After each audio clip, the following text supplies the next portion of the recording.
Greetings and welcome to another edition of the Parade of Quartets, where we are here to inform you, make you aware of some of the things that's going on in the election world and the voting world, should I say. And we have with us Senator Harold Jones. Welcome to the Parade of Quartets again, Senator. Thank you very much. Glad to be here. Well, I call on you when we want to talk about some important issues. And today, let's talk about ex-felons and what is the procedure for them getting back into the status of being able to vote. Absolutely. In reality, the procedures isn't difficult like some people think it is.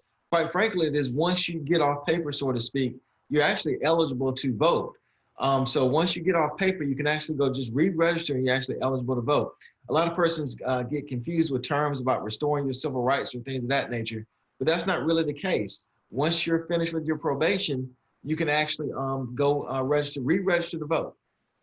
So they won't get a notice or anything telling them that, I would imagine. Well, you know what? Since 2019, the Georgia Department of Community Supervision has been issuing certificates of sentence completion.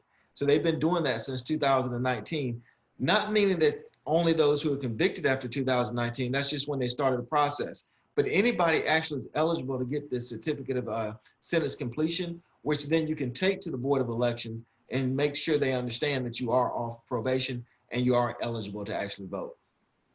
Okay, so if they don't have that certificate or need to know where to get that certificate from, how do they go about that?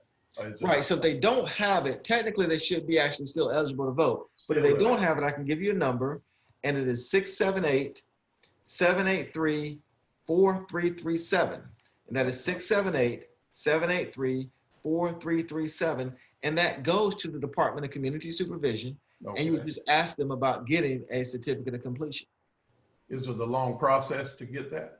It should not be at all because they already have you in the system. So it's just a matter of basically putting your name in and giving you the certificate so you can then show to the Board of Elections when you get ready to go vote.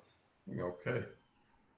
All right, so once that's done and they go and re-register to vote. That's correct, right, got to re-register first. Now registered voter, now they can participate in the upcoming election.